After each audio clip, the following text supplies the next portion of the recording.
Hello, everyone. Hello, everyone. So we are going to start now the conference. So I will kindly ask to all of you to sit down. And yes, I will give the floor to my colleague Ettore Greco, Executive Vice President from the International Affari Institute in Rome. Ciao, Ettore.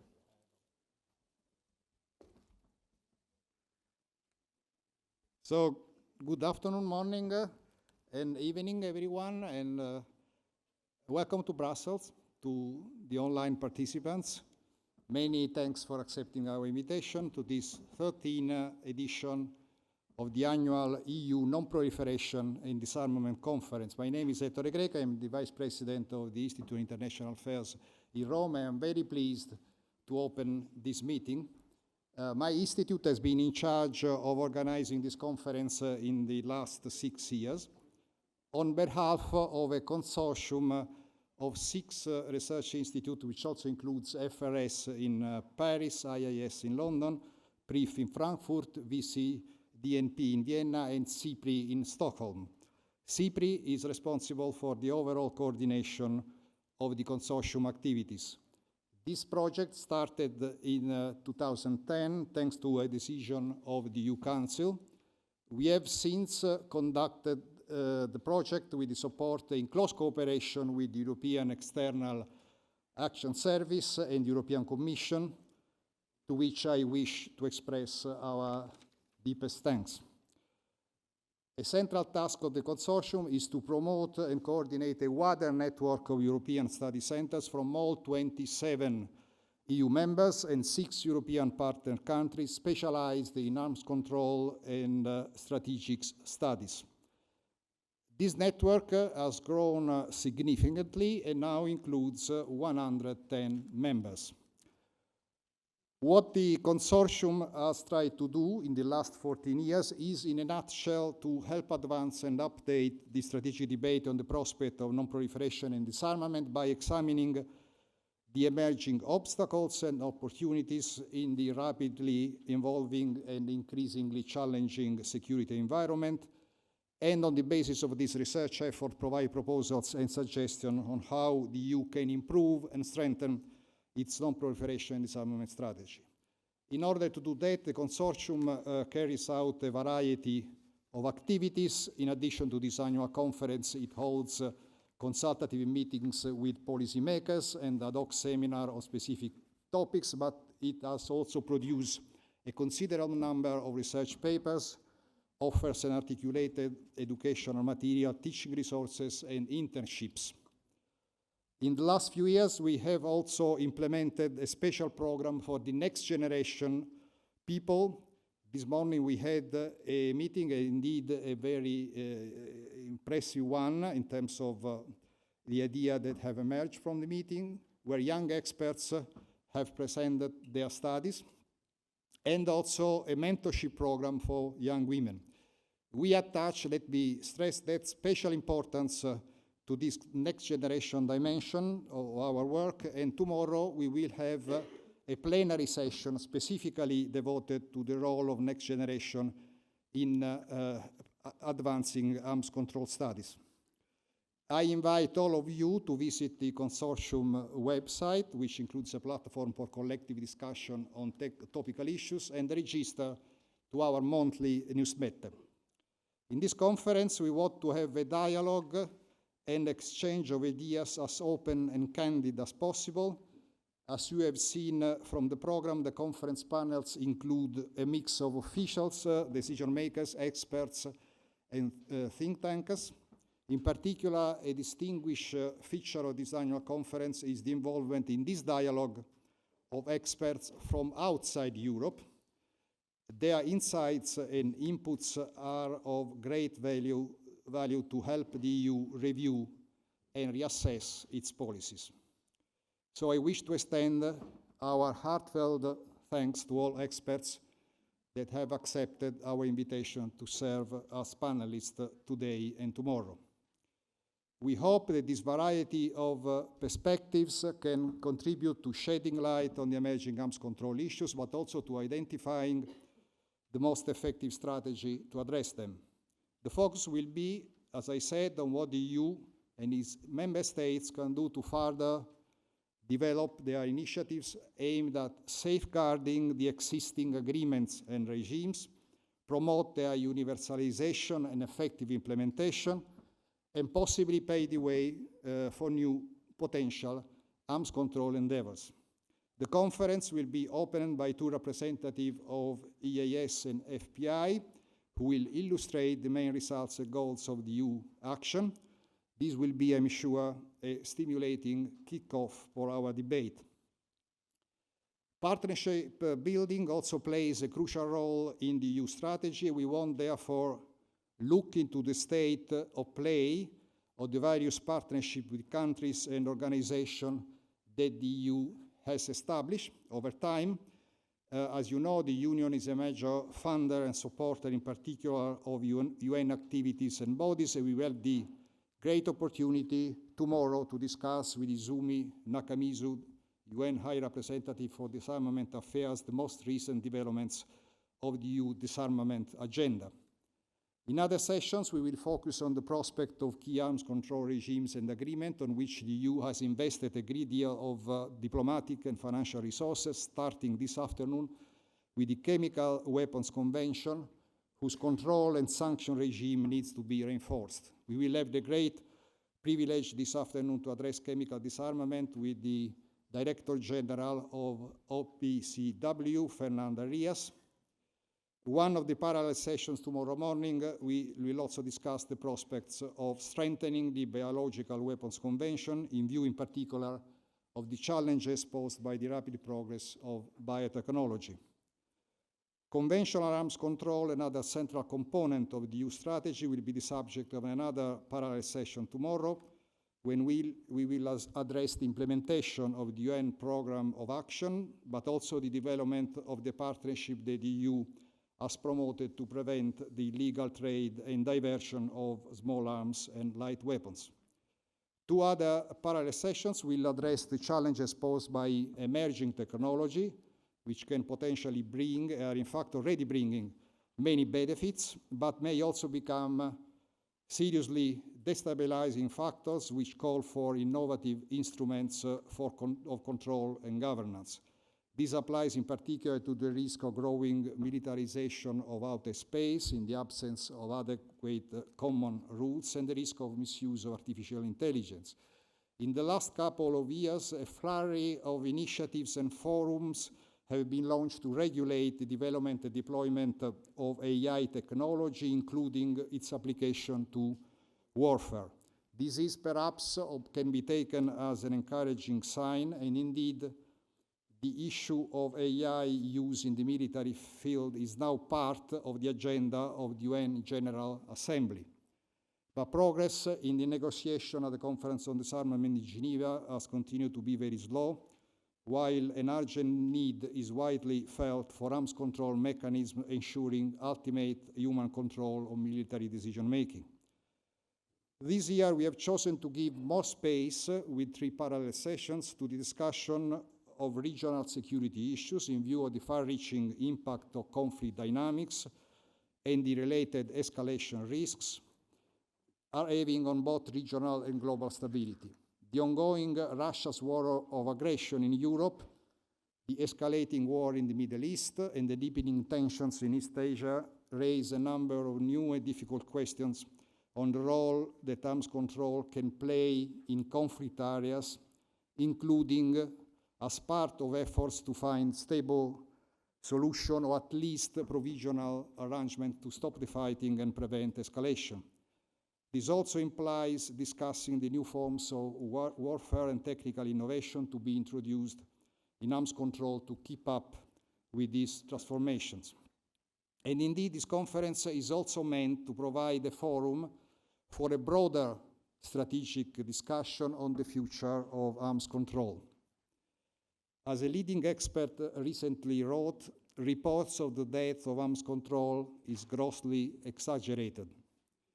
Key components of the arms control architecture are proven resilient enough and to some extent also capable of adjusting to the new challenges. However, the repeated setbacks in some sectors have seriously undermined the arms control process.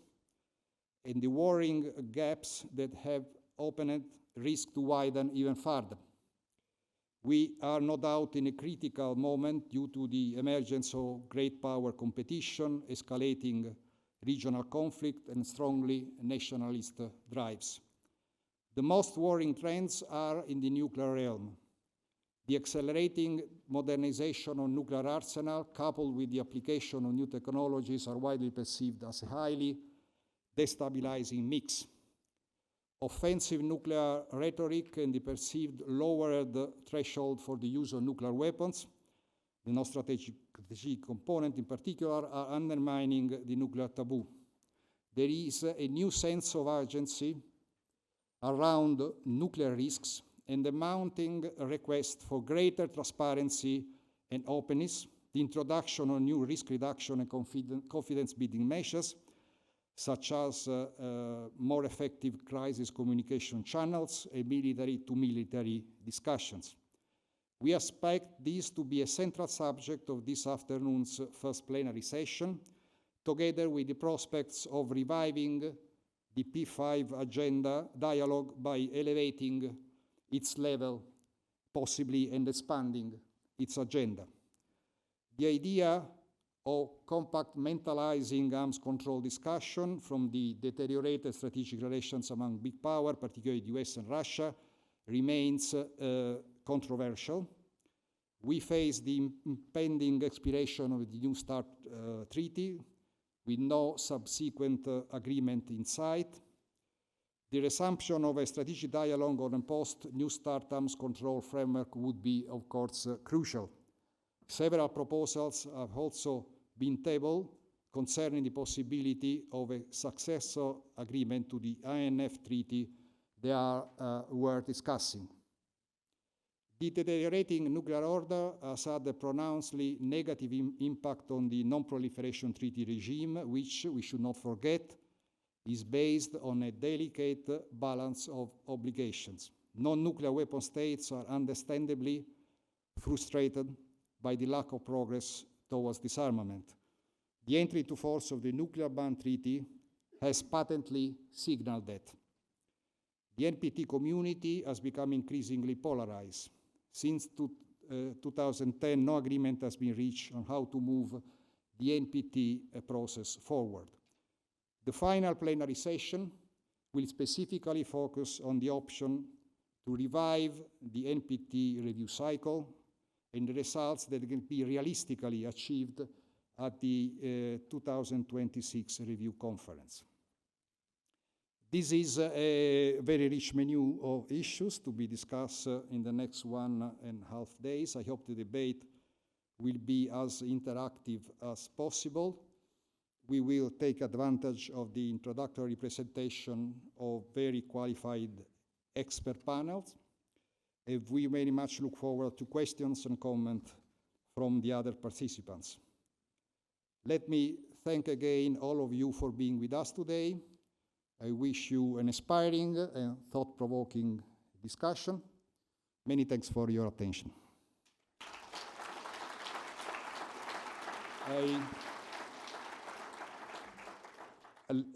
have now the great pleasure to give the floor to Benedicta von Seyer-Toss, Managing Director for Peace, Security and Defense at the European External Action Service. Benedicta, the floor is yours.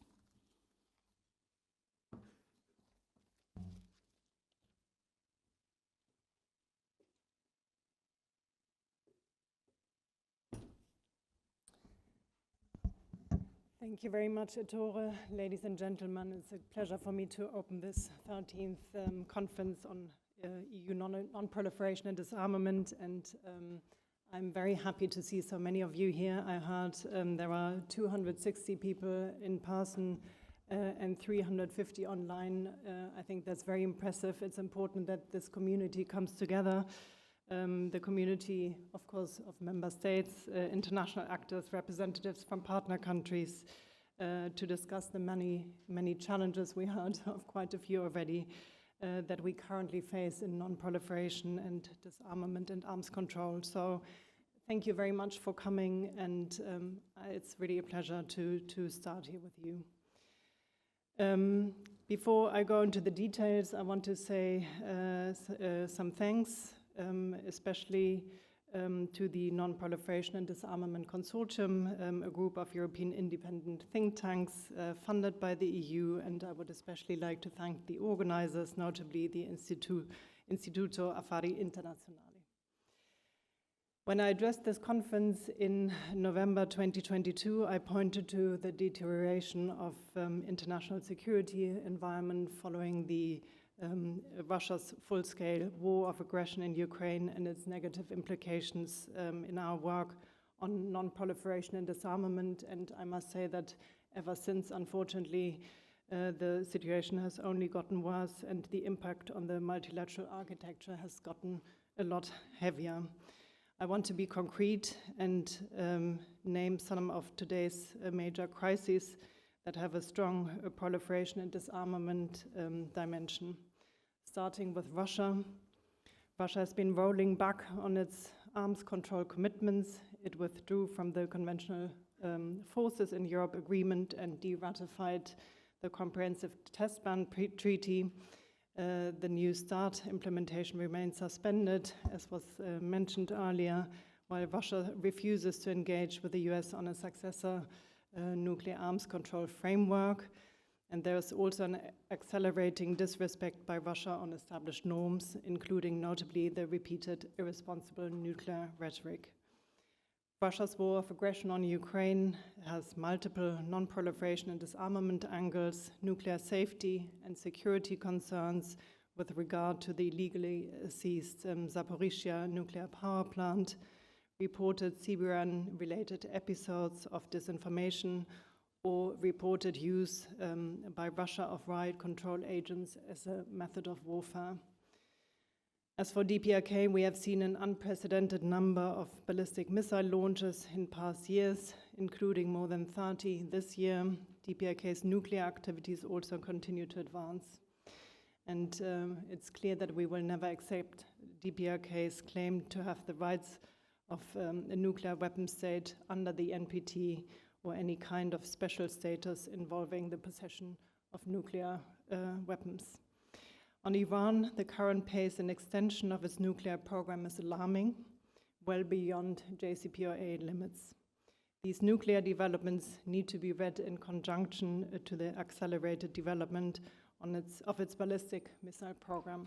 So I trust that none of this is news to you, but I think it's important to set out the scene, to call these things out, and actually I think it's very important to talk about it because you and your expert community, I'm sure, are well aware of this, but I think it's important to also send the message out to the broader public as much as possible. We see these threats, crises, developments that I just mentioned, but we also see increasing interconnections between these crises. For example, with the deepening relationships between some of the actors, this again unlocks potential for weapons proliferation and new arms races. Here I think of the direct involvement of the DPRK in the war in Ukraine or growing links of Iran with that theater. In terms of thematic challenges, we see the nuclear field, in the nuclear field an increasing likelihood that the world will find itself just a year from now with no more safety net between the holders of the two largest nuclear arsenals. No successor framework to the New START exists, and all this while some other nuclear arsenals are unfortunately growing. And so we see the downward trend that we observed over decades reversing. The Nuclear Non-Proliferation Treaty will also face a test of credibility as its review conference in 2026 after 2 consecutive failures to find consensus. The list of challenges to the Chemical Weapons Convention, one of the most successful arms reduction treaties of our times, is long. While we had just achieved in 2023 the goal of eliminating all declared stocks of chemical weapons, the danger of re-emergence looms large. The UN and the OPCW have confirmed the use of chemical weapons in Syria more than 10 times by both Syrian armed forces and non-state actors.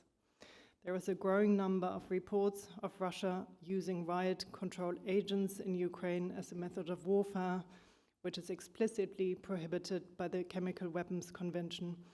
The The same goes for the choking agent.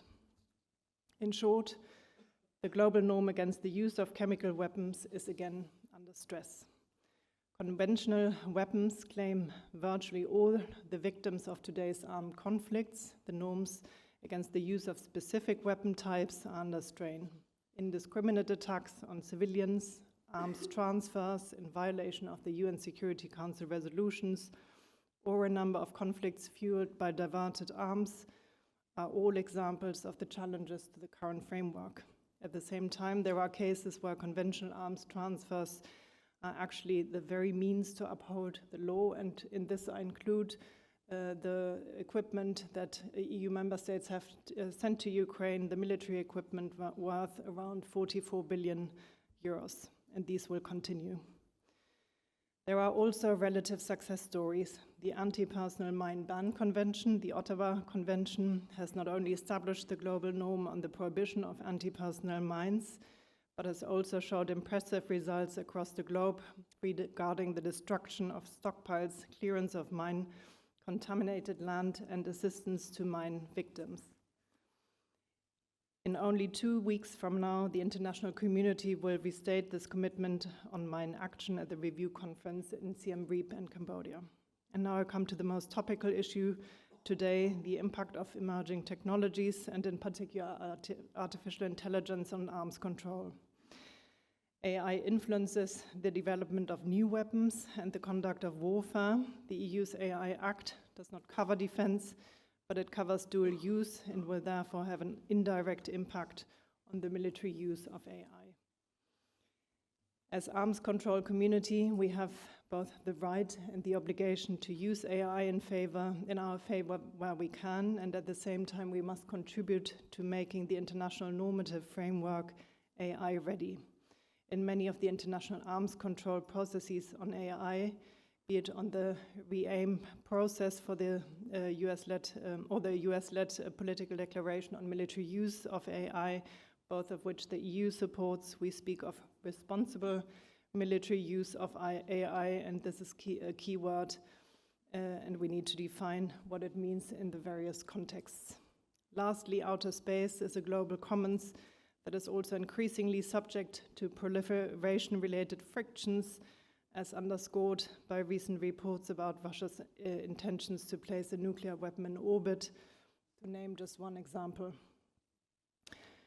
These are only a few of the many pressing issues that we are facing. The EU works on all of them and many more, together with our like-minded and other international partners to defend and, where at all possible, to strengthen the global non-proliferation and disarmament system. The EU also supports the implementation of our priorities through concrete projects financed by the EU's common foreign and security policy budget. The picture is certainly gloomy, and these are not easy times. I would like to try and end on a positive note, even though there's very little positive to be said at the moment, but at least let me highlight a few thoughts on the way ahead. The EU stands for inclusivity and progress. At the recently concluded UNGA First Committee, we work to support all truly consensual and inclusive initiatives such as the AI resolution or the merger of working groups on outer space, and we are proud to note that they succeeded. Everyone knows where the EU stands and that we are open to listening to others, including non-aligned countries. We will always be on the side of effective multilateralism, which is built step by step and in an inclusive manner. The global interests must prevail over those who seek to radically reshape the global order for their individual ambitions. This is hugely important to us. We encourage all actors with a sense of shared responsibility to join forces with us, and therefore I'm especially happy to see so many of you here. And to have a final word on the conference, which covers, of course, all the issues I have mentioned and much more. You have such a rich agenda, and we have such a broad participation, and I want to include in my thanks to keynote speakers, the OPCW Director, General Fernando Arias, and the UN Under-Secretary General for Disarmament, Izumi Nakamitsu. Let me also extend a special welcome to our panelists from US, UK, and China. And I wish you all very interesting and fruitful discussions. And now I would like to hand over to Peter Jelinek from the Foreign Policy Instruments, FBI, who's here for Peter Wagner. Thank you very much.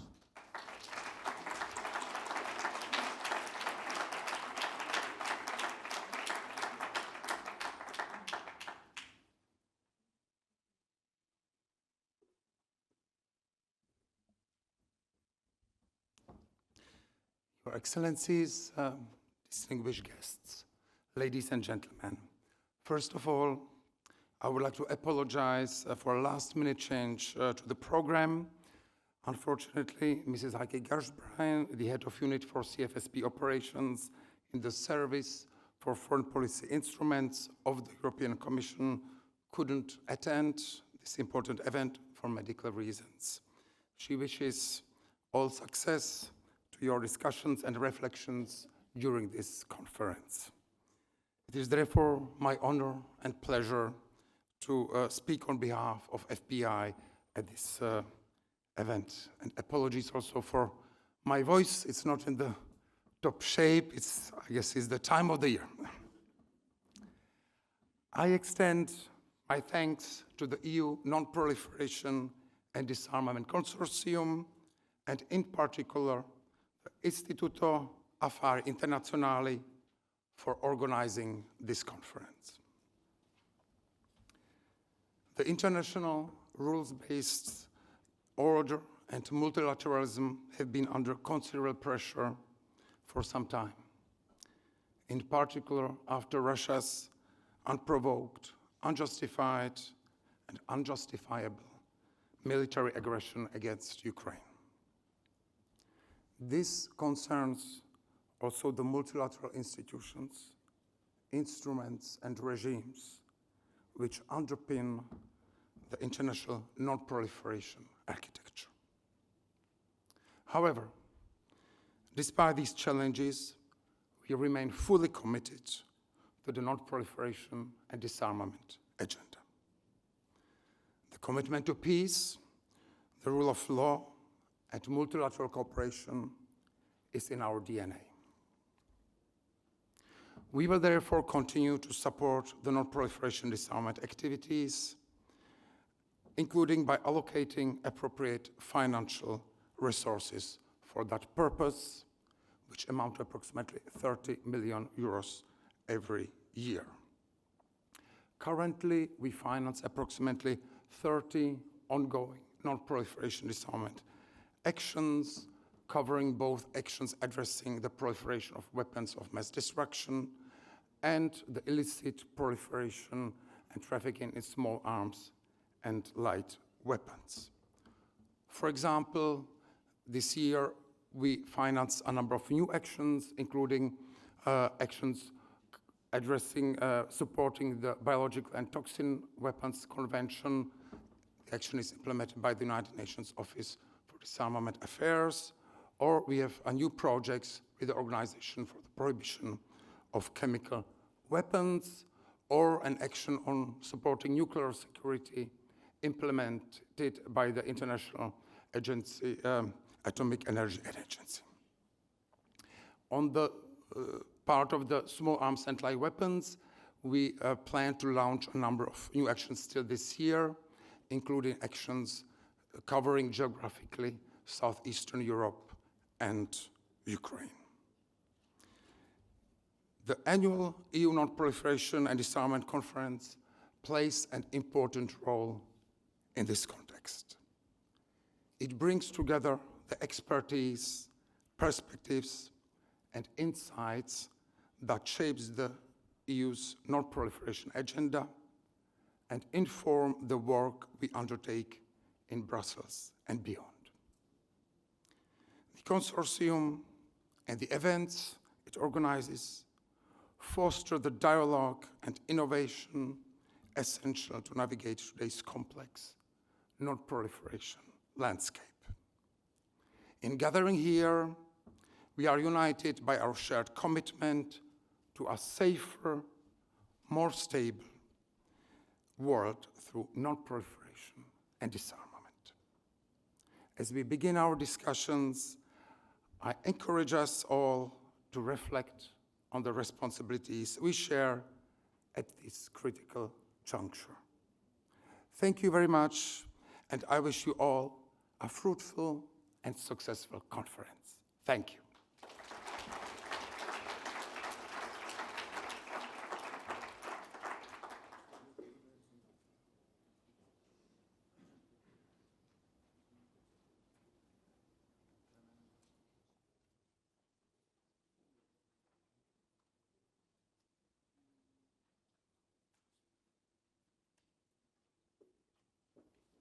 Yes, please allow me also to give the floor to the EU Special Envoy for Non-Proliferation and Disarmament, the head of division, Executive Pole 4 in the European External Action Service, Mr. Stefan Clement, who will chair the first panel.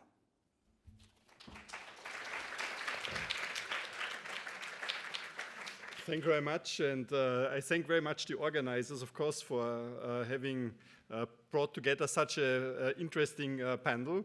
And with this, I may invite maybe the panelists to come to join me. I feel very much alone up here. And it's for them to do the work in the end. I will just ask the questions.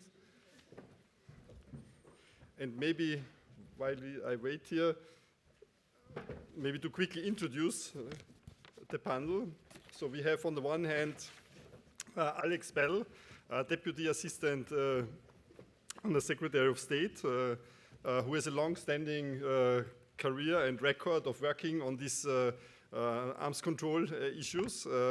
We have Ambassador Jian Zhen from China, who is currently ambassador to the CD in Geneva, but has also a long-standing record on working on many tricky issues. And I will not hide that we worked together on a very tricky non-proliferation crisis, namely the Iran nuclear issue some years ago.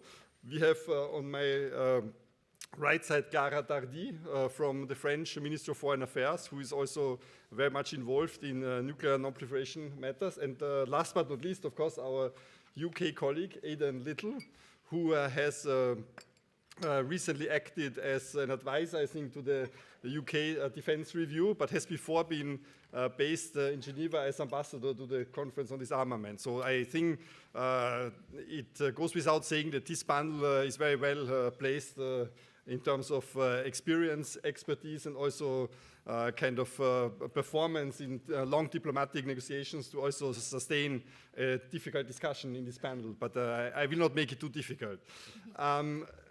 At the outset, maybe, and I will be very short, the title of the panel is Multilateral Arms Control. Where do we stand? What are the potentials? What are the opportunities? I think that all the introductory speeches so far have kind of drawn a quite a picture of concern, I would say so. Times are not good. This is a bit the summary in a few words. We see on the one hand the Russian war of aggression. We see kind of a total stalemate in multilateral arms control. There's not much movement. At the same time, we see quite some effort in modernization of nuclear arsenals. We see also more sophisticated weapons. Artificial intelligence was mentioned. We see in the context of the Gaza conflict the increasing importance of missiles in conflict. So my very simple question to the panelists, and of course I would kindly ask them to elaborate more, and I do not want to control in a certain way here the context.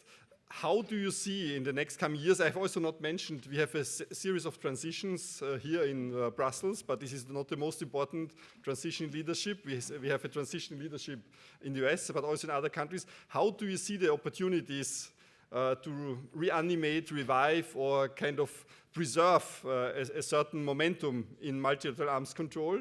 And I think I would kindly ask you to maybe give some short introductory points, then maybe have some discussion between you, and then open the floor for questions. And I will follow the order as it is set out in the agenda. I will kindly ask Alex Bell maybe to start off. Thank you. Absolutely. Thanks so much for inviting me to speak here, and to the EU for organizing this timely conversation on arms control and non-proliferation and disarmament. I sometimes joke that I've been asked to talk about the future of arms control for about the last decade, and I should probably go back and check some of my notes from back in the day, see how it held up. But I think in essence, what we're talking about today is really asking ourselves, are we going to continue to use the set of tools that collectively make up the concept of arms control to create the stability and predictability that helps prevent possible catastrophe, or not? If the answer is yes, then arms control does indeed have a future. If the answer is no, we will not avail ourselves of the very tools that have brought us back and kept us away from the nuclear brink time and again, then arms control does not have a future, and we may not either. So given this audience, I think I can assume that everyone thought the answer was yes. So what does that mean?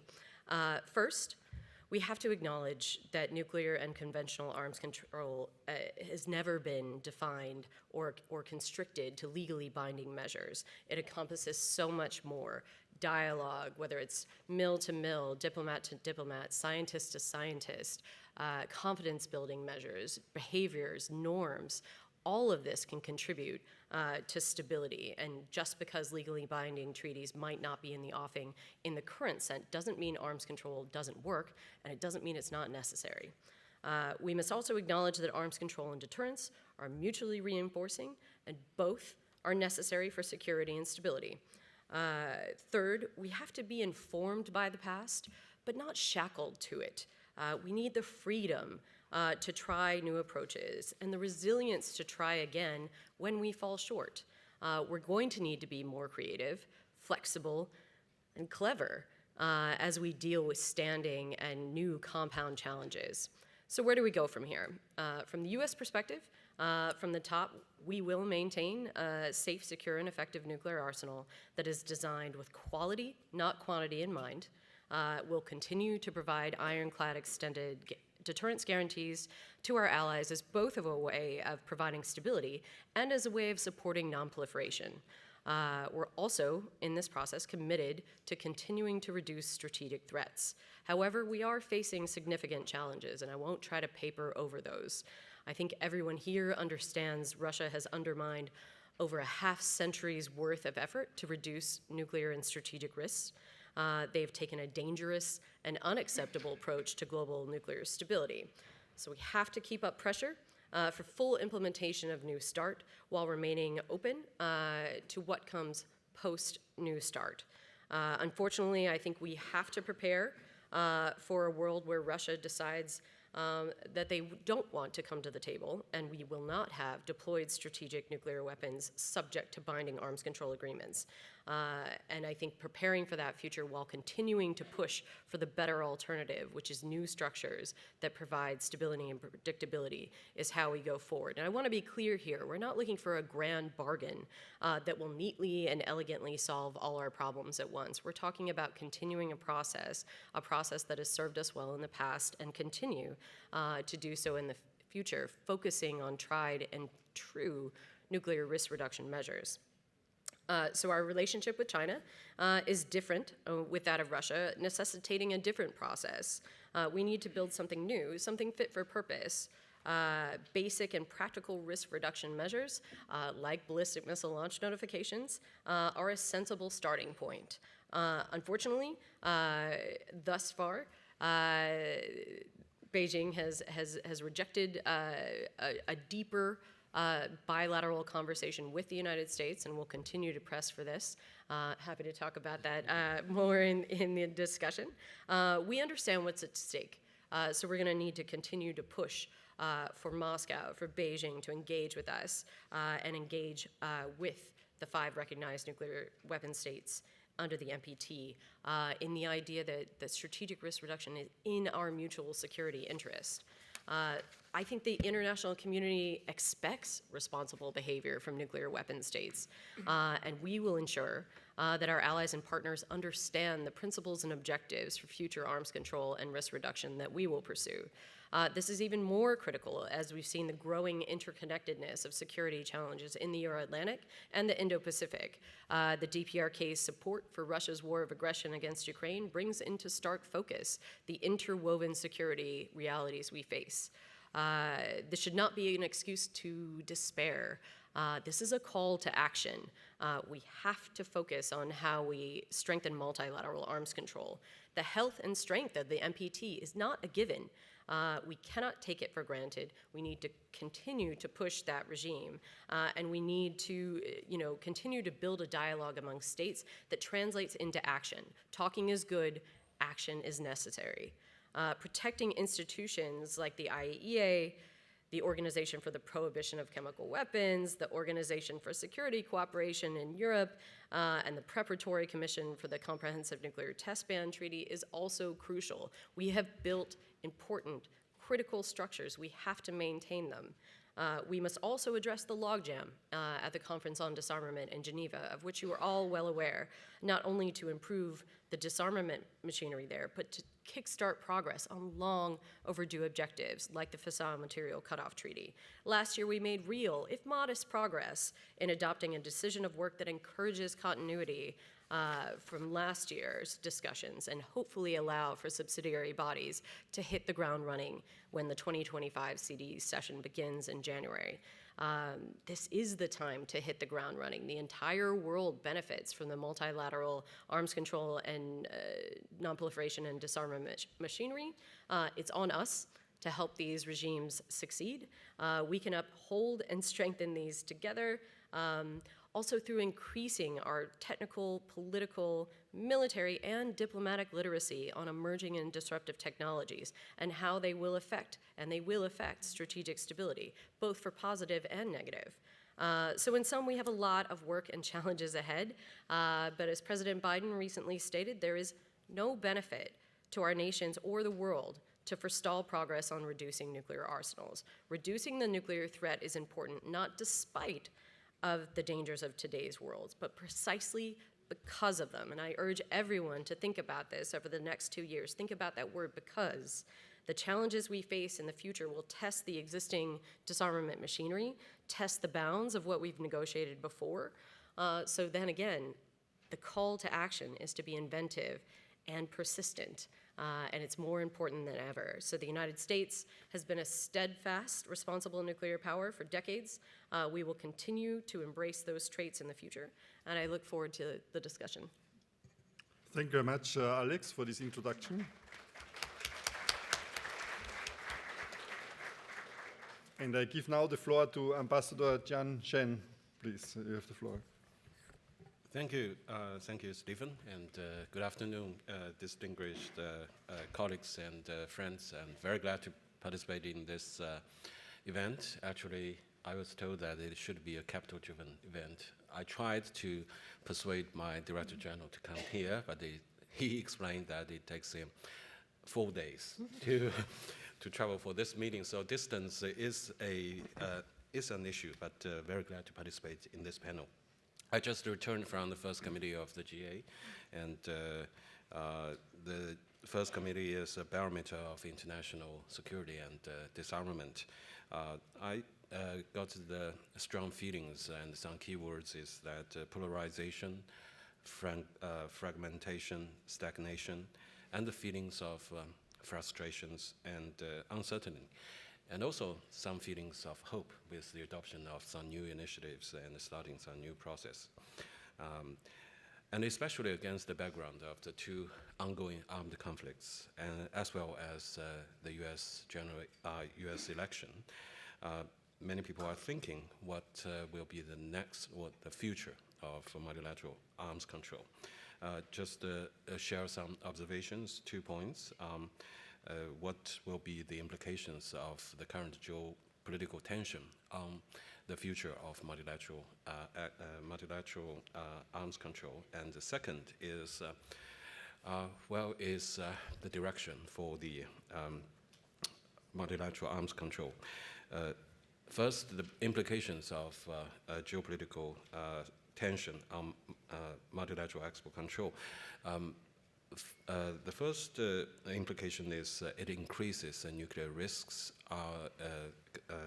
conflict, and also arms race. We are in a dilemma. Many countries are feeling unsafe, nuclear weapon states and non-nuclear weapon states, and we blame each other for the cause of such insecurity. So we blame the United States blames China, and so on and so forth. And such kind of sense of insecurity increases the risks of arms race, including nuclear arms race and nuclear arms conflicts. Second implication is the polarization and the politicization of the issues. There is lack of willingness to seek consensus as calculated by the president of the first committee at the end of the first committee. This year we adopted 77 resolutions or decisions, among which 27 were adopted by consensus, and the others were all adopted by voting, and altogether more than 200 votings were taking place. That's quite different from other committees of the General Assembly, and it's also an increase of numbers comparing with previous sessions.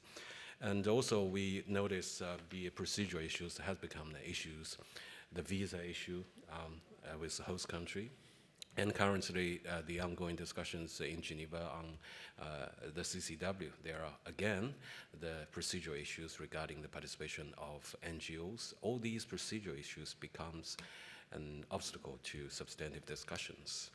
And third implication is more difficult for coordination and dialogue among major countries, including the P5 countries. I see there is a seat vacant. I don't know whether a certain country has been invited or not, but we said that dialogue is important. On the other hand, it's very difficult for the five to sit together. Or otherwise, we can invite another non-nuclear weapon state to sit on the panel for the sake of inclusivity. But indeed, it's very difficult to coordinate and to hold bilateral or some dialogues among the P5 countries. Alexander just mentioned China and the United States dialogue. I think the reason is very clear. Indeed, we had dialogues last November. It was very good. And afterwards, because of the arms sales to Taiwan, we have to suspend the arrangement of the follow-up dialogue. But we remain committed to communicate with our US colleagues in multilateral forum, including such kind of forums. And we do hope that there will be political environment suitable for such kind of bilateral dialogues. And everyone is talking about compartmentalization of arms control issues. But in reality, it's very difficult. For example, in the case of China, US, and in the case of European countries with Russia. So this is also the implication of the geopolitical tension. And fourth implication is the challenges from the new challenges in the security and non-proliferation field. I don't need to repeat. Some of the issues has already been mentioned. The laws issue, artificial intelligence, Paris issue, and biosecurity related issue. And some of the issues are new, and some of the issues are old. And recently there are also talks about the Starlink's involvement in some armed conflicts. All these issues need to be addressed in the future multilateral arms control forums. And fifth and final implication is that divergent views regarding the approaches for promoting arms control. Alexander just mentioned that LBI should not be the only approach to deal with arms control issues. But when I listened to the discussions in the first committee, there are still wide range of countries arguing for the need for the legally binding instrument, either in the field of outer space or in artificial intelligence.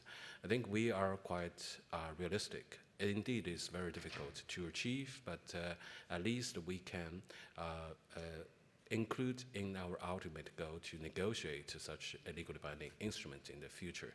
And that's also one of the reasons we abstained on the US resolution on WMD in space, because the language referred to the LBI is a little bit weak as far as China is concerned.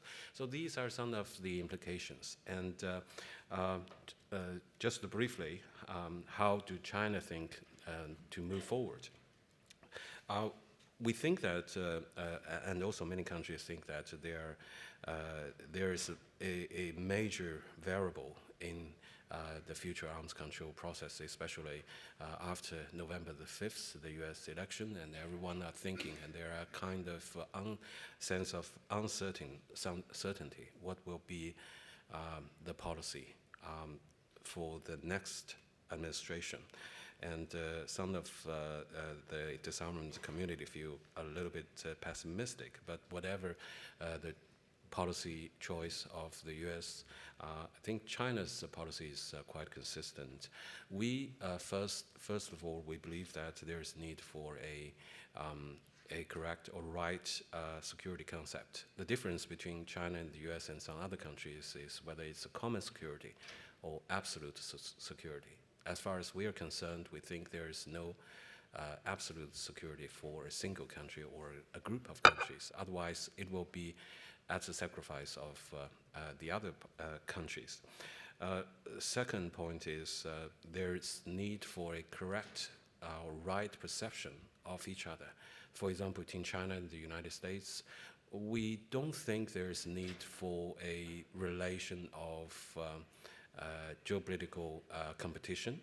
And of course, we notice that the United States regard China as a primary competitor and also a major geopolitical challenge. With such kind of strategic perception, it will be very difficult to promote very in-depth discussions, dialogues, and cooperations, especially bearing in mind that the mutual perception is mistrust, so it will be very difficult. So perception for each other is very important. Third point is the need to safeguard strategic stability. This is very important. We know that some non-nuclear weapon countries don't like the idea of nuclear deterrence and even the idea of strategic stability. But in order to facilitate further progress in the arms control process, there is a need to maintain a strategic stability. We are in a situation when we said that in early 2000, when the anti-ballistic missile treaty was abolished, we said that that's one of the foundation of strategic stability. With the removal of such foundation, it will be very difficult to keep the strategic stability. And without strategic stability, and it will be very difficult, or at least it will lead to some kind of arms race among major countries. And fourth point is a practical approach to promote multilateral arms control. Risk reduction is important, but it cannot replace nuclear disarmament. And we also think the prevention of crisis should take precedence over risk reduction. Otherwise, it will be a scenario that we create crisis and then we have those guardrails for those risks. So it will even heighten the tension. And the fifth point is the multilateral arms control regime. As Alexander just mentioned about the Conference on Disarmament, there are also Disarmament Commission and First Committee. These mechanisms should play a key role in the future multilateral export control process. Of course, we notice that Conference on Disarmament are not negotiating. It's a pity. And there are parallel processes going outside the Conference on Disarmament. We do hope that there will be a consolidated approach to deal with different initiatives and to bring back all those negotiations to Conference on Disarmament as a negotiating body. And finally, the issue of new and emerging technology. These are important. And as far as China is concerned, there's one point we emphasize very much, including in the field of artificial intelligence and space security and biology. That is to balance treatment of non-proliferation and peaceful use, and to take a holistic approach dealing with both the security aspect and development aspect of the issue, because quite often we are victims of sanctions or export control restrictions because of using of national security as an excuse. So this is one thing we keep in mind. That's why we submitted the first committee resolution on promoting peaceful use. To conclude, I would just say that China will stick to the peaceful development path and will continue to appeal to the common security concept and true multilateralism, and to work together to promote multilateral arms control process to safeguard world peace and stability. Thank you. Thank you very much for sharing your important insights with us. And I give now the floor to Clara Tardy. Clara, please. Thank you. Let me start by thanking the EU for holding this important conference and a panel on arms control, an essential topic. Of course, I want to thank the moderator as well as the other panelists. My remarks will focus on three main areas: the current strategic context, then the challenges facing arms control, and finally, the outlook and priorities for arms control. First, there are three main reasons why the current strategic environment directly affects perspectives around arms control. First, our rule-based international order is being weakened due to Russia's revisionist actions. In terms of arms control, Russia has been methodically deconstructing the security architecture and undermining both strategic arms control, New START, INF, and other instruments, such as the CTBT. Second, strategic stability is also at risk. Obviously, I'm thinking about Russia's war of aggression against Ukraine, along with its irresponsible nuclear rhetoric and threats. I'd like here to reaffirm that the only function of nuclear weapons is to deter, not to coerce. In parallel, Russia may be developing new nuclear capabilities, which would be highly destabilizing. Of course, we cannot ignore what is going on in Asia, a continent deprived of any arms control regime that sees China's nuclear arsenal growing without any constraints on its capability, either in the nuclear or conventional realms. Third, there is an increase in proliferation crisis. Iran's nuclear program has never been so advanced, and North Korea continues its nuclear escalation.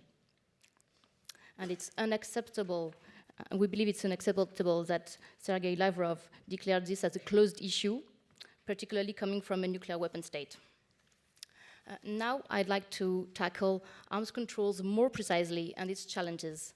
The description of today's strategic environment leads to a political question regarding the place and the role nuclear weapons have in our defense posture. Keeping in mind that collective security is achieved both through posture reinforcement, and arms control and disarmament, we need to answer two sets of questions. First, how should we continue to adapt our defense posture? Second, what about the future of arms control?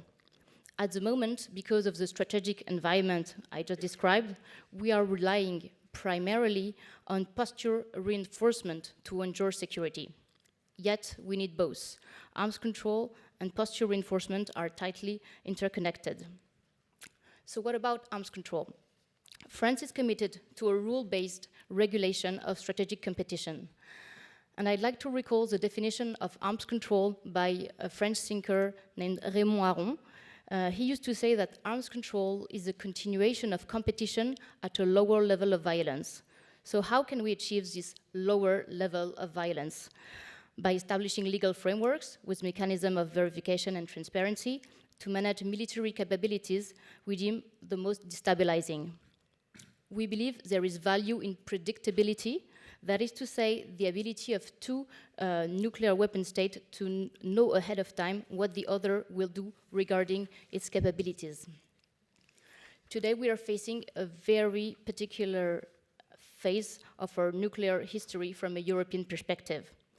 It is not impossible that we, Europeans, find ourselves in 2026 in a strategic context where there will be absolutely no regulation of strategic competition between the US and Russia.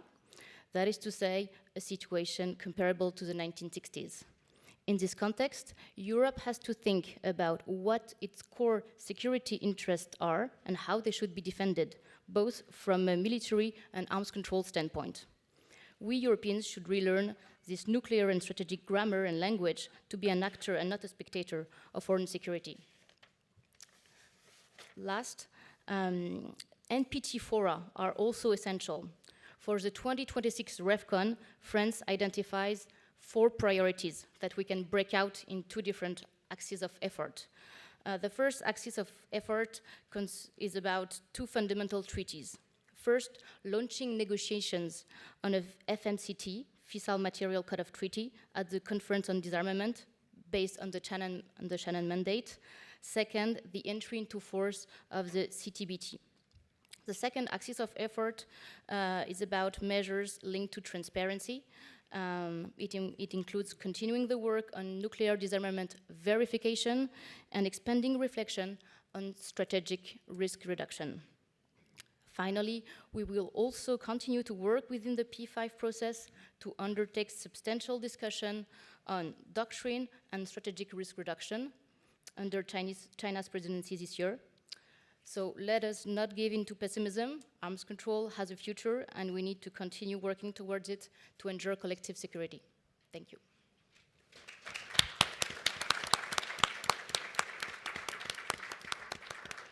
Thank you very much, Clara. And I hand over to Aidan.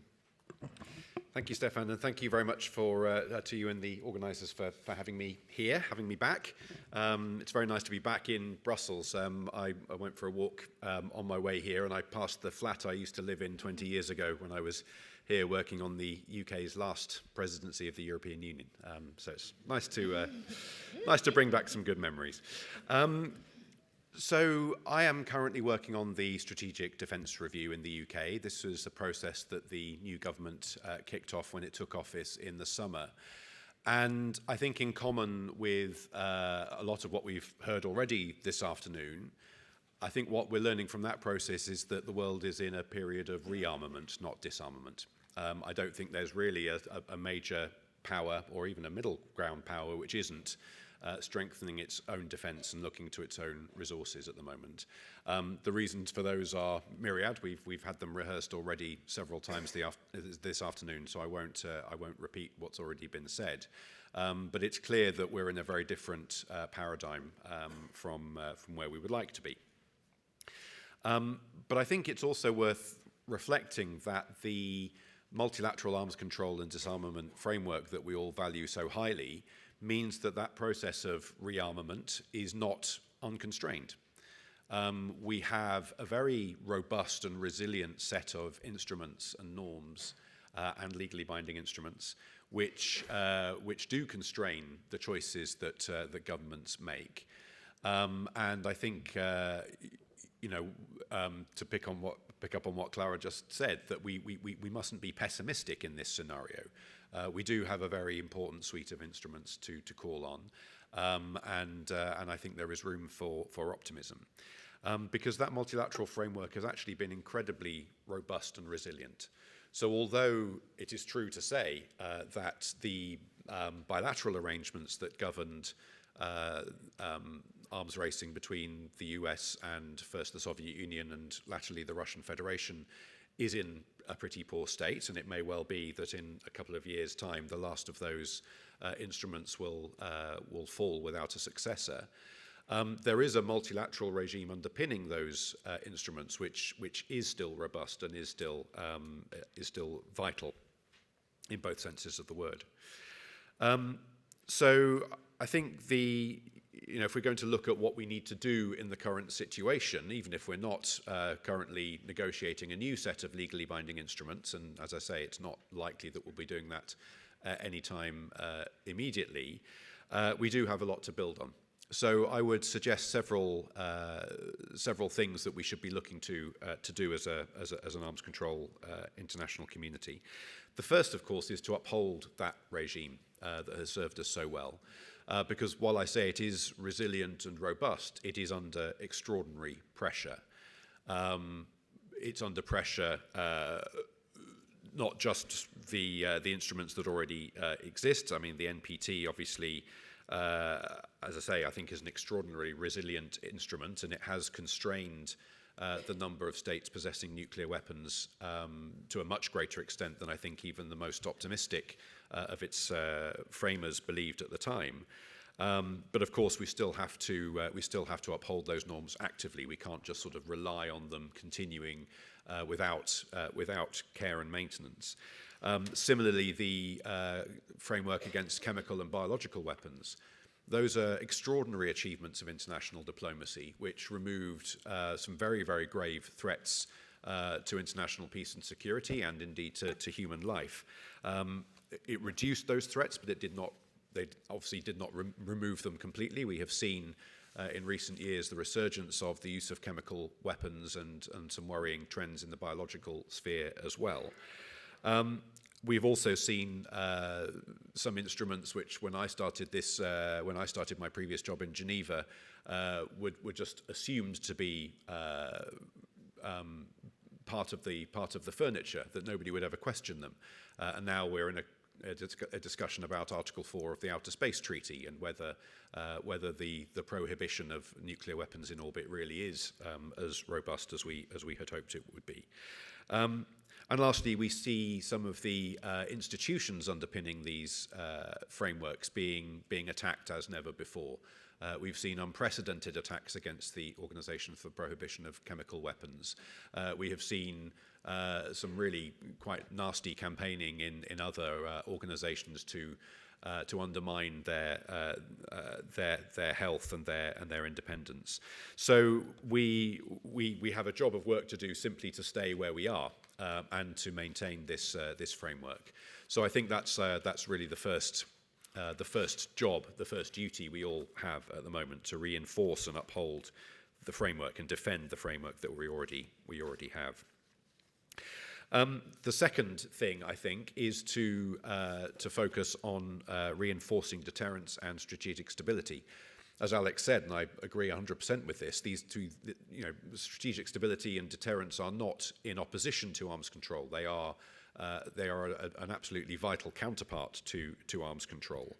At a time when, as I say, those bilateral instruments between the two major nuclear powers are falling apart, we absolutely need to look at strategic stability and to look at the things that will enhance strategic stability in an ever more complex world.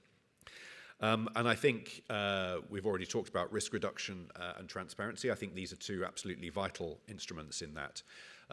If some of the protagonists are not willing to sit down and discuss legally binding instruments, we've already heard that legally binding instruments are a priority for many countries, but the country that is most rapidly expanding its nuclear arsenal is not apparently willing to enter into formal negotiations at the moment. Well, fine. But in that case, we need dialogue, and we need really robust conversations about how to manage strategic stability in a world in which those formal or legal frameworks do not yet exist. Transparency is also a crucial part of this. We have had many discussions in the Conference on Disarmament and the NPT and elsewhere about the importance of transparency. I won't rehearse the arguments here because I think most people in this room will be convinced of those. But transparency is not simply something we do to be nice to each other. It's not simply it's not a beauty contest. What it is a hard-nosed instrument of international multilateral arms control. Transparency is the means by which is the foundation upon which we build arms control. Transparency is the means by which we build trust. if we have no transparency, then we have nothing to work with. And transparency is therefore in our self-interest. It's not simply something we do through altruism or as a favour to anybody. So I think these are things that really are urgent priorities for us. And that leads me on to the next item on my to-do list, which is to identify the mutual self-interest. Because arms control, again, is not an end in itself, it is a means to an end. And arms control and disarmament are only going to be as useful as they are, as robust as they are going to be useful to the international community. So even if we don't see a way at the moment to negotiating mutual reductions in nuclear arsenals, at least we can look to some of the other areas in which perhaps the interests of different powers do align. And again, I see reason for optimism here. I think there is growing interest in negotiations, discussions on AI. There is growing interest, I think, in discussions on cyber. We see, I think, reasons for optimism in the discussion on outer space. I see, to my great delight, that the resolution on norms, rules and principles of responsible behaviours again was passed by an overwhelming majority of the General Assembly from all regions. So there is clearly great interest in how we put some norms, rules and principles around these emerging areas. And I don't believe it's in the interests of any state or group of states that we have an unconstrained arms race in any of these areas or unconstrained competition in any of these areas. So I think there is room for optimism. And again, I think some of the processes in Geneva and New York in those three areas in particular have led to some really encouraging results. And I think more efforts are needed. And then the last item on my list is to prepare for better times ahead. As my roofer told me when I bought my new house this summer, you don't fix the roof when the rain is falling. You fix it when the sun is shining. Now, the sun was shining a few years ago, and we did our best to fix the roof. But now it's raining, so now we really need to work urgently and prepare for what we can do in the future. Arms control will have its time again. However, the competition that we see unfolding goes in the next few years, there will come a point where that mutual self-interest amongst the powers engaged in arms races coincides, and we decide that we need to come back to more formal arms control. And it's incumbent on us, diplomats, civil society, academics. It's incumbent on all of us to put the building blocks in place for when that time comes. We've talked already about transparency. That's part of it. Verification is incredibly important. We're not going to have robust arms control agreements, whether bilateral or multilateral, without really good verification mechanisms that underpin them. We've done some really interesting work on irreversibility to make sure that when we do put new measures in place, they will be irreversible, and that we will make sure that the threats we're trying to mitigate don't re-emerge. So there is lots we can do even now, even when it's difficult to actually sit down and negotiate. And so for those of you still in this world, I would urge you to knuckle down and to make the most of this time, because all of these instruments will be needed sooner, I hope, than any of us expect. Thank you.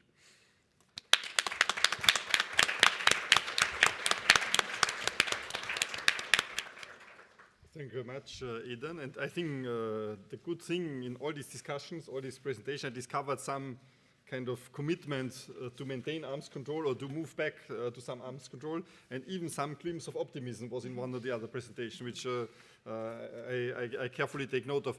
We have approximately half an hour for questions. I will open the floor. I will maybe group some of the questions. There's also an electronic possibility to ask questions. I will, meanwhile, while maybe there's some questions from the room, I will see whether I can understand how these systems precisely work. So I think there's also a microphone, and with this I open the floor for questions. I see some gentlemen here in the middle. And please identify yourself before you ask your question. Thank you so much. My name is Oskar Prust. I'm from the Multilateral University in Germany, and my research focuses on domestic politics and their influence on arms control policies. And I wanted to ask a question to Ms. Bell regarding the transition of power for the next administration. Ms. Bell, could you quickly elaborate on your opinion whether, and if yes, how Congress is playing a role in shaping U.S. Arms control stance? And would you say members of Congress are aware of the implications of new technologies for strategic stability? And what would you say is their approach? Are they more pushing ABC or ADS, how it's called now, to a more arms control stance, or are they prioritizing national security in terms of investing in new technologies? Maybe we have one or two more questions. If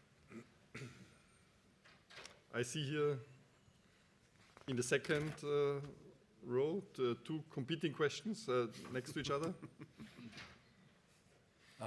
Thank you. Mark Fitzpatrick from the London-based International Institute for Strategic Studies. My question is to Ambassador John Chen. And first of all, thank you for coming, sir. It would be bad to have two empty chairs at the dais. And thank you for the clarity of your remarks. You were very clear in explaining why China stopped the talks that had started on risk reduction. Your answer that it's because of sales to arms sales to Taiwan suggests that you think that China thinks that dialogue is a benefit to be extended or withheld from the United States.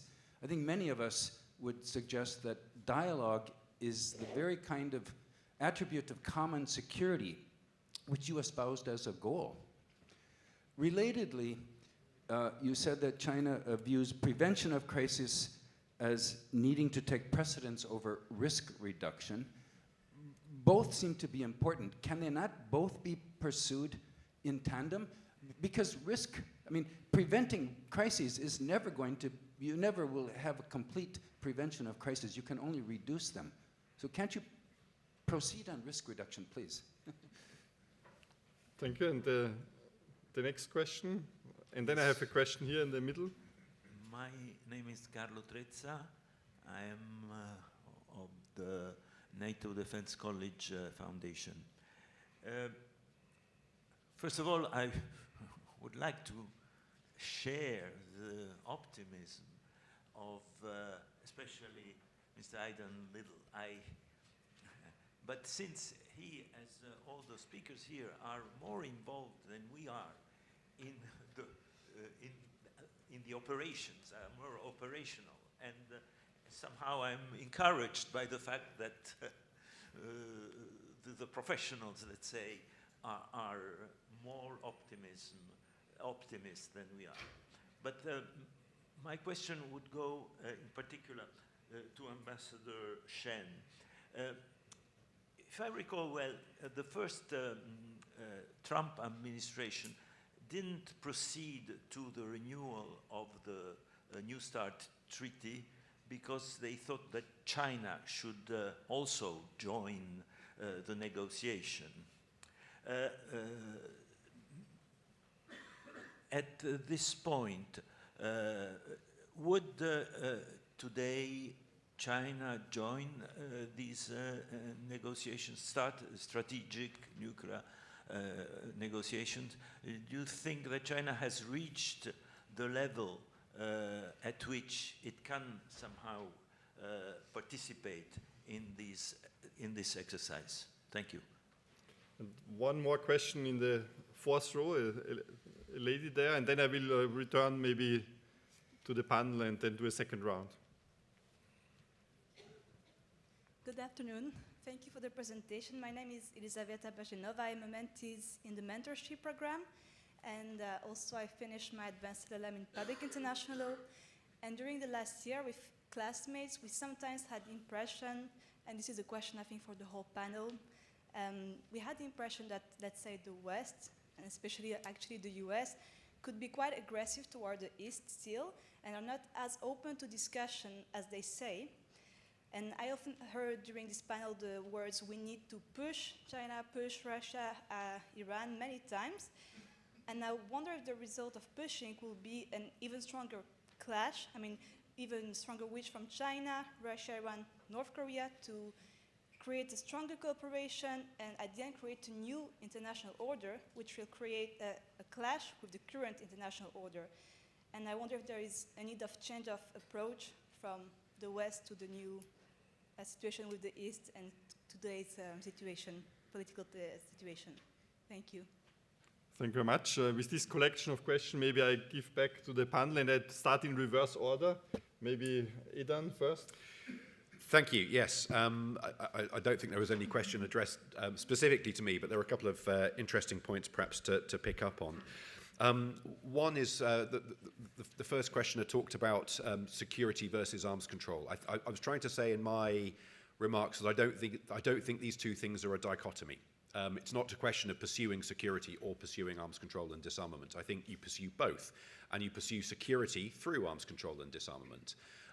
So I think I just wanted to sort of bring that out, and I think perhaps, you know, over the years we have perhaps lost sight of why we do disarmament and arms control. We do it for some very important humanitarian reasons, absolutely. We do it, you know, for reasons of mitigating the costs of conflict when we get into conflict, but we also do it to prevent conflict arising in the first place. We do it to manage competition. We do it to constrain the means by which conflict might arise and then be fought. So it's worth sort of refocusing on that, I think. To our colleague from the NATO Defence College, thank you for picking up on the optimism.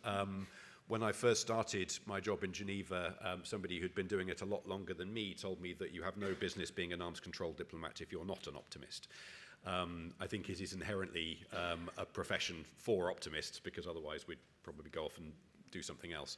But it's hard work, and it's painstaking, and you need a lot of personal resilience, I think, to pursue this, because these are incredibly important issues. They go to the heart of state sovereignty. They go to the heart of national security. And of course, in many fora, they're done, and rightly so, by consensus. So all of these things make multilateral arms control and disarmament a very tough ask, even at the best of times, and God knows we're not in the best of times. But that's not to say that they can't be done. And so I think, you know, having that optimism, having that determination to get you through the tough times and to keep going, and to be ready for when times become better is incredibly important. And then just finally on the last question, this idea of whether, you know, pushing countries to do something or other is counterproductive. I think there's something in that. I come back to this idea of mutual self-interest. You know, countries cannot be forced into arms control or disarmament against their will, unless you're dealing with a defeated enemy, which you know was perhaps a situation 80 years ago, but you know is not the world we've lived in since then. And even then, frankly, you know, the experience of the Versailles Treaty, I suppose, shows that forced disarmament is probably not a long-term solution anyway. So, you know, disarmament and arms control can only be something that countries enter into willingly, because they see that it's in their own interests, however you define those interests. And so I think, you know, the job of arms control diplomacy in the current situation is precisely to show how disarmament and arms control is in our mutual self-interest. It is about collective security, as Ambassador Shen said, and I agree with that. You know, there is no such thing as absolute security. We're only as secure as the weakest link, and so we need to make sure that you know, everybody in this system feels that their legitimate security interests are being taken account of. So I do believe that this is why dialogue, starting with risk reductions, is so important, because we're only going to be able to make progress if everybody feels that this is meeting their own needs. Thank you, Aidan. Clara?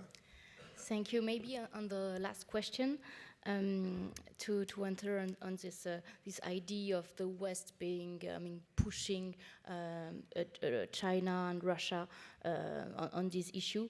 I think there is great value in the P5 process in particular, and discussions take place in a very respectful manner. It's a horizontal process where we all listen to each other's view. So my feeling is that there hasn't been a lot of push or top-down let's say directions from the West, and I will let maybe Alex compliment on the U.S.-Russia relationship, but my feeling is that the U.S. has invited Russia to join these talks, and that there has been a refusal from the other part. So. So I don't know if we can talk about an aggressive strategy as far as arms control is concerned. Thank you, Clara. Chen. No. China first. Thank you. Yes, Mark, I appreciate that you noticed that there's just one vacancy. We need to come here. This one thing is this event is very important for exchange of views and to listen to the views, comments, and criticisms of each of us, including China. And we also remember the famous saying that if you are not on the table, you will be in the menu. If I am not here, I can imagine that the EU statement will include some references to China in the opening statement after some countries. So not on the table, it will be in the menu, so we need to participate. And regarding China-US dialogue, I explained a little bit that why we suspended, and we are a little bit sometimes frustrated. We told our American colleagues that the reason for suspension of the dialogue, but as Alexandra just mentioned, that US is ready to engage and China refused to be engaged, and without giving any reason. And the reason is, on various occasions we explained, Taiwan issue is the core interest of China. And I just now referred to that, for example, whether Europeans are ready to sit together with Russia, or Russia sit together with Europeans to talk about disarmament risk reduction. In the current situation, probably no.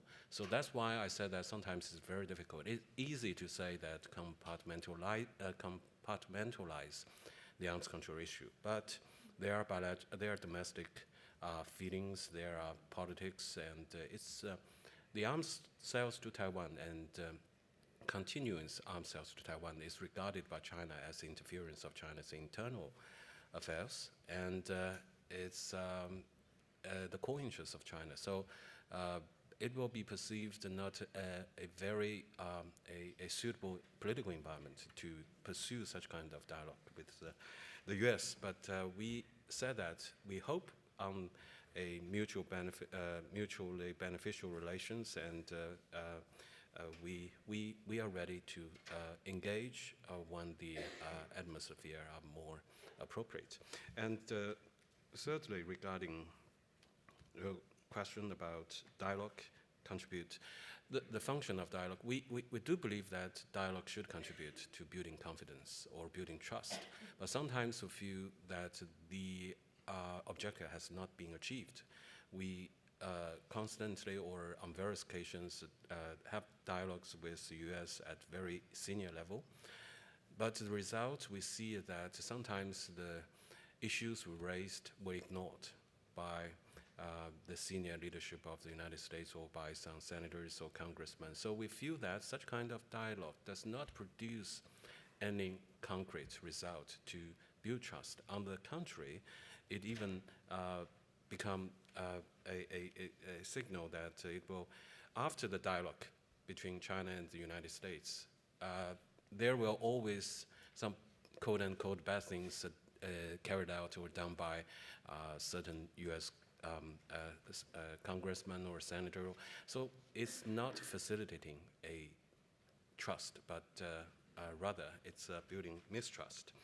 And on the issue of whether crisis control management and the relations between the two, and we do believe that sometimes we feel that if there are already some crisis risk reduction measurements being arrangement being made, it will only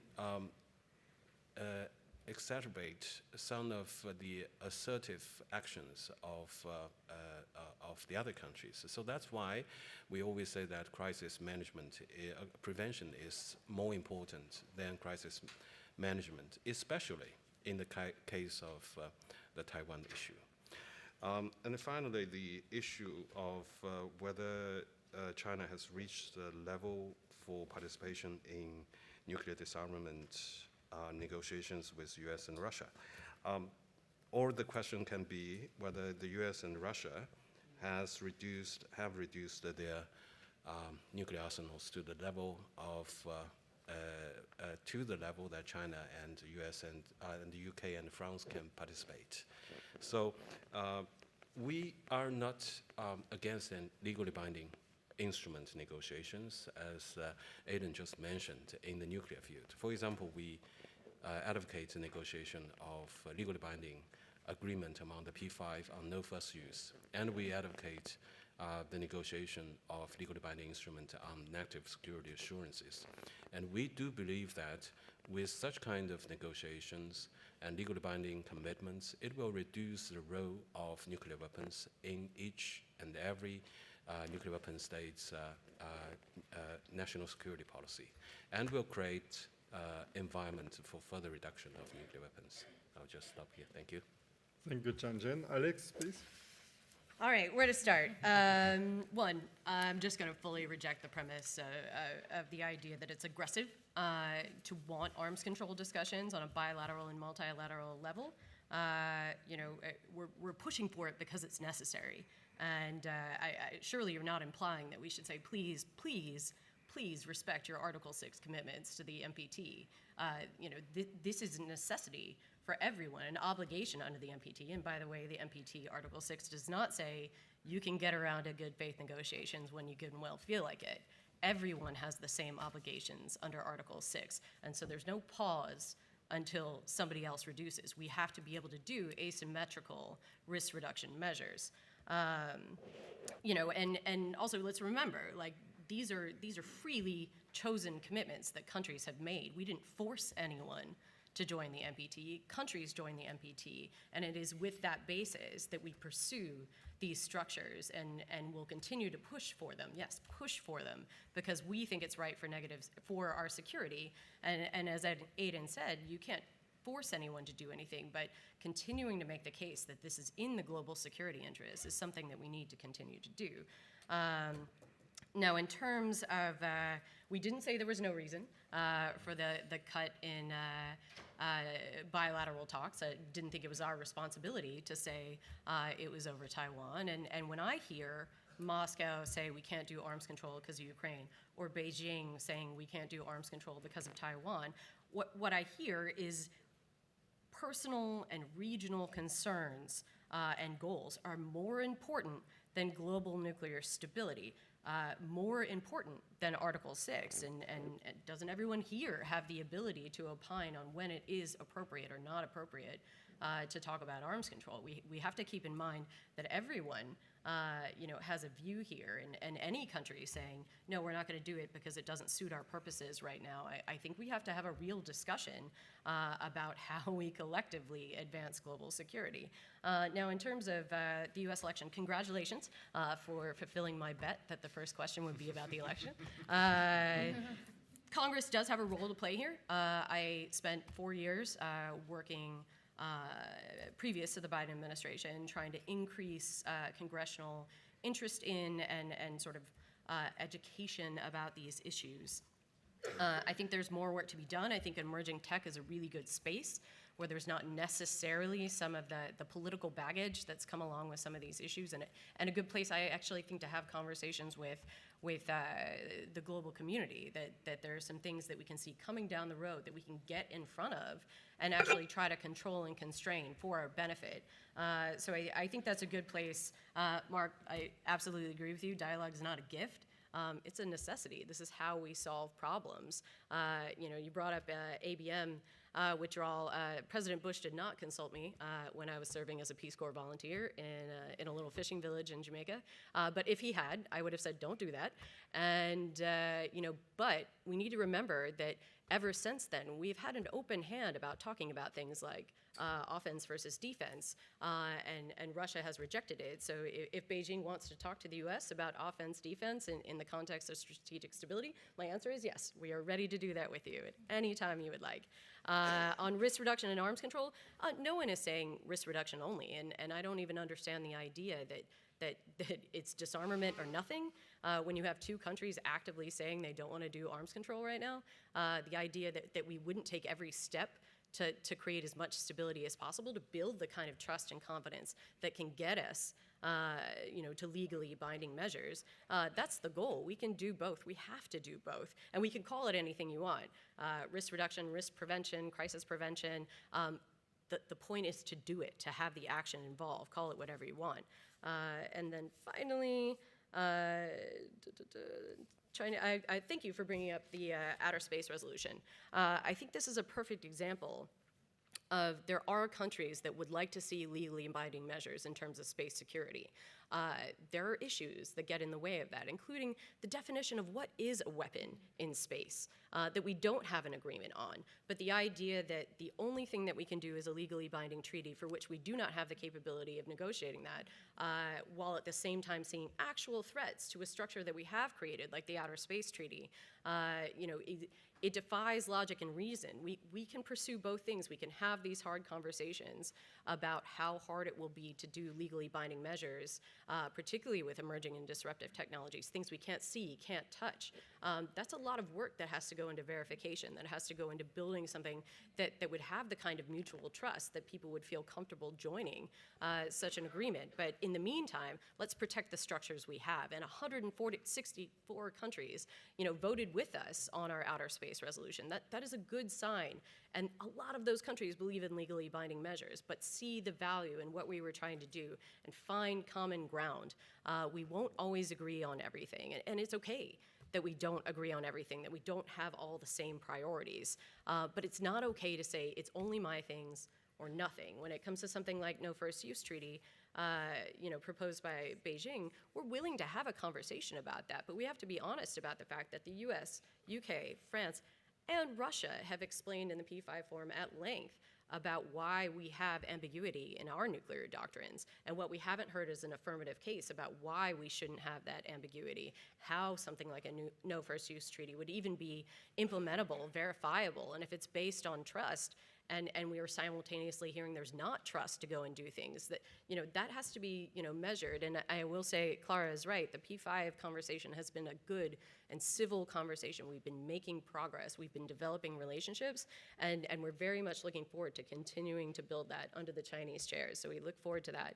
And that was a lot, but I appreciate the tough questions. Thank you very much, Alex. And we are very short of time because we will have the Director General of OPCW being with us very soon. But maybe two quick more questions. I have the gentleman in the second row and the lady in the third row. Maybe we go first to the second row to the left and then to the third row to the right. I can raise my voice. Thank you very much. Thank you very much. My name is Mahmoud Hamdi. I'm the director of the Disarmament Department at the Ministry of Foreign Affairs of Egypt. First, thank you very much for inviting me as a representative of a non-nuclear weapon state and a non-European country to this very important conference. I guess I am here also to present our point of view, which is a different narrative than the one that you have portrayed now in this session. But having said that, I'm very happy that I can see in front of me high representative, very respectful officials from nuclear weapon states, from 4 of the 5 nuclear weapon states. Hopefully, I would have this kind of session or panel in an NPT review conference format, where nuclear weapon states, non-nuclear weapon states can ask as many questions as they want, expecting clear answers from you. I've heard the word optimism a lot in this session. However, also this was complemented with a statement saying that we are in an era of an armament, not disarmament, which is not a reason for any kind of optimism. Ambassador, you've said under these exceptional circumstances, the only way we have is to preserve the regime, including the NPT. Do you expect the NPT to be preserved under this statement, that we are an era of armament, not disarmament? Ms. Todi has presented certain her ambitions about what a successful conference would entail: FMCT, CTBT, transparency, risk reduction. Do you think that non-nuclear weapon state would accept that for a successful NPT? Thank you. And to the third row to the right for the last question.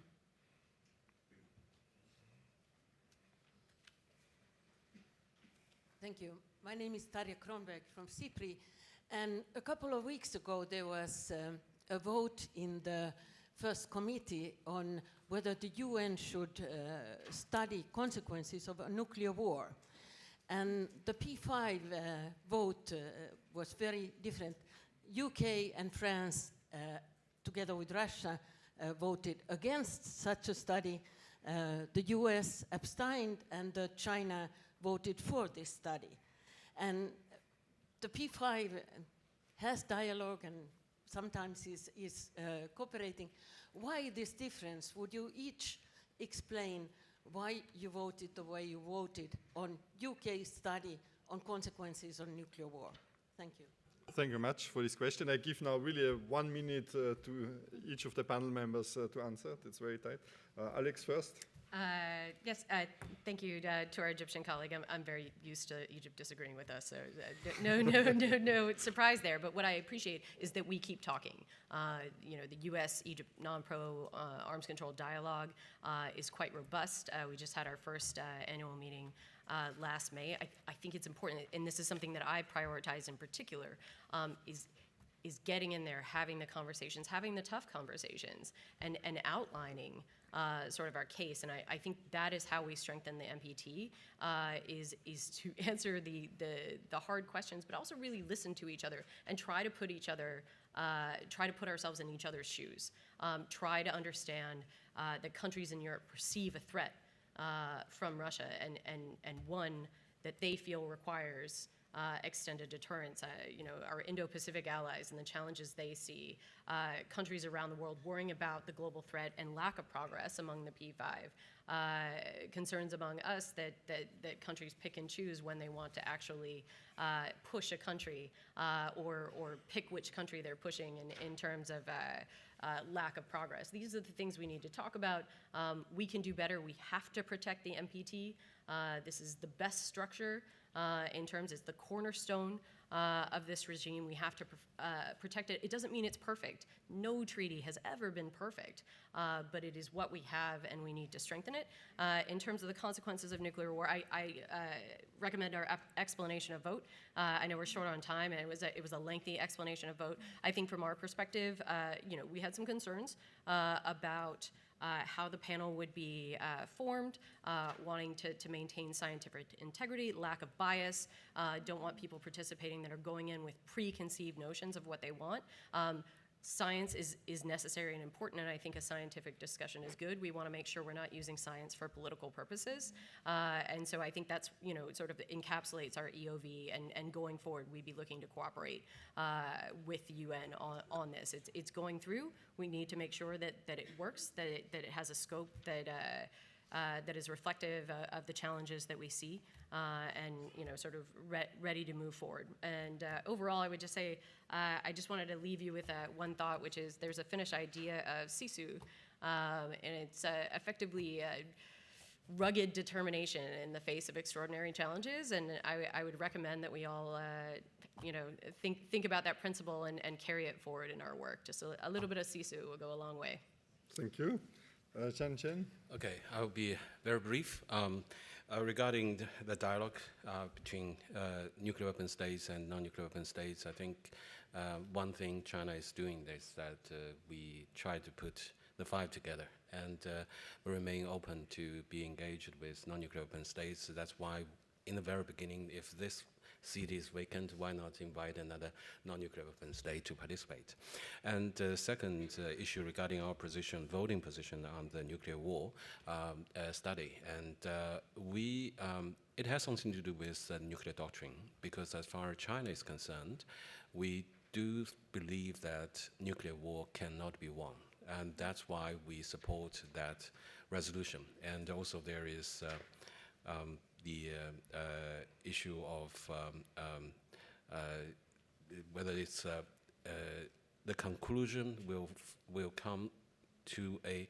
We pointed out to the pen holders of the resolution. We don't hope that the conclusion will be a limited war can be fought, because as far as China's position is concerned, there is no nuclear war that can be fought, and there is no nuclear war that can be won. That's our position. That's why we voted for the resolution. Thank you. Clara? Thank you very much. First, I'd like to thank Mr. Hamdi for his question, very challenging question, and I would like to emphasize that we have a tight dialogue with Egypt, and we want to reinforce it, bilateral dialogue on these issues. And I agree with Alex, those challenging questions are a way to help us reinforce the next PrepCon and prepare for this important event. To answer the question on the Irish-New Zealand resolution, we have published an explanation of vote, but just to summarize it in a few points, there are three main reasons why we voted against this resolution. First, on the substance, we don't believe any additional scientific proof can be created to demonstrate that a nuclear war should never be fought, and that it has absolutely catastrophic consequences. We know that already, so why invest effort, time in proving something we already know? Second, there was a legal dimension that was disturbing to us. The resolution said that it was a treaty agnostic, but it was clearly linked to a recommendation from the TPNW that we don't recognize, as you know. And last, it was it was not coherent with the strategic context we just described. Thank you. Thank you. Aidan, last word. Thank you. Well, I thank my lucky stars that I wasn't involved in First Committee this year. So, but I know we made an explanation of vote, which I think was very much along the lines that the US and France made. So I'll leave that to speak for itself. But Mahmoud, the question of reasons for optimism in the world that I described of rearmament rather than disarmament. Now, I don't take any joy in saying that that's the world we're in, but I mean the CIPRI yearbook, I think, has for several years showed that that's the world we're in. This is just a fact of life. The question is what we do about that and how we react in that situation, and that's why I think my call for optimism still persists. And the NPT has been through tougher times than this. I mean, if we are in an arms race now, and I think that's not proven, but if we are, it is nothing compared to the arms race that we saw in the 1980s, for example. And the NPT not only survived that, but I think thrived through it, and you know, because of its non-proliferation norms and because of its Article 6 expectations, you know, that arms race was navigated, and the NPT provided the foundations for the bilateral arms control agreements that ended it. So, you know, I think the NPT. I'm not worried about whether the NPT can survive it. It must survive it, and this is why it's so important that we all work together to ensure that this instrument that we created back in the 60s and have defended through some very dark days continues to play the role that it was designed to. I know that every member state of the NPT, every state party, is determined to do that. Thanks. Thank you very much. And I have nothing to add on substance, but to thank the very excellent panel members for this discussion. And it shows, I think, optimism or not, dialogue is very important. And we are very happy to have this panel here today, which was a very interesting and fruitful exchange, I think. And many questions stay open, so more dialogue will be needed. Thank you very much.